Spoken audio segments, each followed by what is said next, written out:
Namaste, my name is Rita, and today I would like to talk about our heart chakra, our throat chakra, and how it relates to our lung diseases. So mainly I would like to explain first how ama is formed. So ama toxins, they would penetrate through our mouth, they would go down to our stomach, and then if we don't eat proper food, if we don't eat food that is convenient for our dosha, our body would create, unfortunately, ama. If we don't do the Panchakarma, the cleansing of our organism 4 times, at least 4 times a year, so our organism would contain ama. So usually in springtime, when Kapha dosha would arise, Kapha dosha is the dosha that contains most of the ama toxins. So if we have those toxins in our body, usually in springtime we would have cough, sneezes, flu, and some other diseases. Okay, so when we eat our own food during winter time, those toxins during springtime, they would raise up, right? It's called actually Udana Vayu. This is one of the subtypes of Vata dosha, right?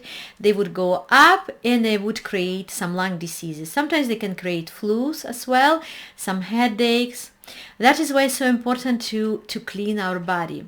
But beside our toxins that can come, from food and from maybe wrong lifestyle, we also accumulate toxins from impressions. So when we watch or we hear, somebody who is talking about some negative things, or let's say we watch some negative stuff on YouTube, on television, right? That creates ama as well. So this is what is called emotional ama. So emotional ama is stronger than the physical ama. And that is why that emotional ama sits in our lungs, is because where our heart is. So in Ayurveda, our physical heart, it's in our left side. And our emotional heart is in our right side. So when the ama toxins are in our lungs, it is actually close to our heart, right? So it's so, important not to watch anything negative, trying to, become very, very concentrated on what we are watching, what we are eating, impressions, right? So our lungs respond really well when we chant mantras. Mantras are our sacred sounds. That's why I have the really good, very, from my point of view, great mantra therapy course for beginners, where you can learn what mantra is and how to use the mantra, because our heart chakra is the most emotional chakra. So for example, somebody who's experiencing fears, that person would feel, chaos. That person would feel anxiety. And that anxiety penetrates so quickly to your heart chakra. So in order to eliminate that fear and to become balanced, mantra helps a lot. But also meditation. When you do meditation visualizations, just remember something beautiful in your life and visualize that and concentrate on that.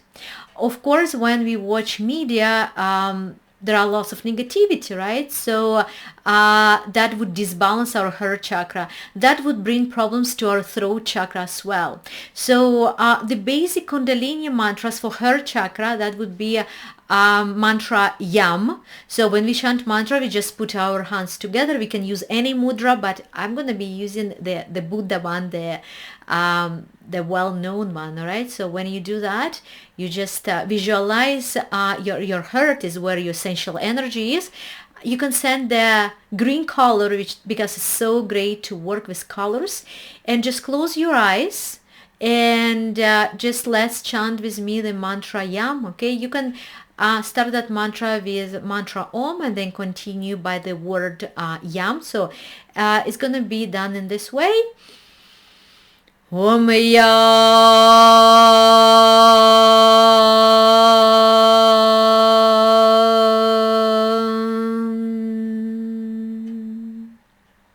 Namaste. So great. Yeah. So if you do that mantra at least 9 times a day, that would strengthen your heart chakra. It's where your heart is, and it's where your essential energy is, your ojas, and is where your lungs is. All right. So your lungs are here, right, and your heart is here. So the Anahata chakra is sacred for us, right? That is why it's so important to wear, even for men, some stones, right, on a chain. Women can wear necklaces. So everything what has green color, it could be emerald, green tourmaline, green agate, and heart likes tranquility, right? Also the heart chakra smells like blue lotus, rose, jasmine, ilan ilan, all kind of smells of the beautiful flowers, right? So it's such an important chakra. It's and simply why it's important, because it's where our essential energy is. So until we have our essential energy in our heart, we live. Okay, so fears, insecurity, anxiety affect a lot, not only our first chakra, Muladhara, if not our heart chakra as well. So another chakra that I would like to talk about today is your chakra Vishuddha. That chakra is connected to Vishnu. Vishnu is our God that brings peace, stability. It's the God that brings kindness, compassion, and love as well. So Vishnu, our Lord, and Krishna, it's one of the reincarnations of Lord Vishnu. He likes when the people tell the truth. If not, you can see through Bhagavad Gita how Krishna is teaching Arjuna how to behave in certain situations. Okay, so the mantra Ham is a really powerful one, and the color is blue. So when we imagine the blue entering in our throat, okay, because blue is a cleansing energy. So blue and green, those two colors, they would clean our lungs, okay, from diseases. If some cough had started, which in springtime it's such a common thing, okay, you start chanting mantras. Okay, mantras, they help a lot to overcome the phlegm, right? The dry voice, or, there are 2 stages of cough basically. But, the healing energy comes through throat chakra and then goes to your heart chakra. So the mantra Ham is really powerful and great. The stones that they maintain that, blue energy, it could be aquamarine, right? It could be blue crystals, for example, okay? And again, when we wear in Rudrakshas, is what you can see on me, or some stones, precious or semi-precious, that would bring a protection to our body, okay? So the fear can generate diseases 100 times quicker than any virus. And it's so important to understand that mantras protect us. Stones, it's the earth energy, would protect us as well. Visualizations are very strong and very important in springtime, until the really warm weather will come, to dress properly, by Vedic standards. If it's not 18, 20, 17 degrees, also depending where you live and what climate, because we have different climates. We usually wear hat, we usually wear scarves, we wear proper clothes. So the cold penetrates much quicker than any virus. When our heart chakra, Anahata, is weak, so it's really easy to penetrate for any diseases. Okay, so if your mind is strong, your manas, if you have great ojas, which is your essential energy, your tejas, which is the energy of Agni, the fire energy, okay, and also prana, when you know how to manage prana through pranayama. I will have some other recording done through, to explain more about pranayama. But pranayama, the prana comes through your head mainly, okay? When we are working with chakras, we can actually work with our chakras, and chakras are our invisible wheels. We can heal our body, okay? But the cold, it's a very strong factor depending on the dosha, if the person is vata, pitta, or kapha dosha. But mainly remember that springtime, March, till May, and in some of the countries it's probably beginning of June as well, the weather is still not stable, and that is why it's so important to dress accordingly. Okay, and we need prana. The prana needs to circulate. So I would suggest you to improve your heart chakra and your throat chakra, start chanting mantras. Always tell the truth, because once we tell the truth to ourselves, to everybody else, not having a chameleon nature, that would strengthen your ojas as well. And remember that Vedic culture is 40,000 years old, has lots of knowledge. It was forgotten for many, many, many years, and there is a reason to it, right?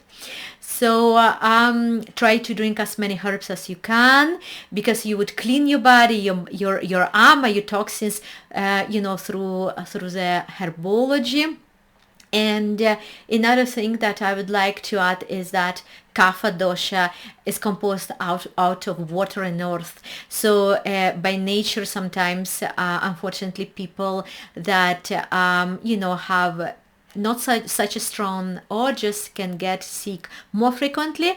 But if we dress properly, if we eat properly, good food, no canned food, homemade soup, stew, kichari, everything that is done with your own hands, because when we're making something, it's our own energy, right? So the food can heal us, so you would be fine. And one thing more, try to work with sage and palo santo, our herbs that we use, and usually we use it at home to clean the prana, to actually to make the prana circulate better in our houses. Also, we use lots of aromatherapy essential oils. So we put water in the aroma lamp, and then we put different essential oils like lavender and orange, lavender and eucalyptus, and that helps the environment as well.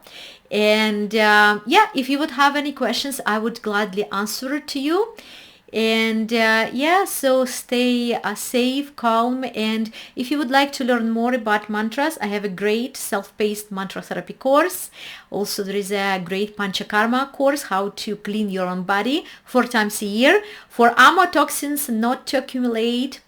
And I have a great aromatherapy course, which is all about oils, essential oils, carrier oils, formulas, etc. And soon it's coming online live course about herbology, Ayurvedic herbology and European herbology. I would teach how to prevent diseases, or if the disease is already in your body, how to eliminate, to flush out that disease. I will be talking about Panchakarma. I will be talking about some recipes. And the start of that course is 6th of May. And if you want to come and gather to that course to learn more, you're welcome. Thank you so much. Namaste. Om Buddhaya Namaha. Namaste.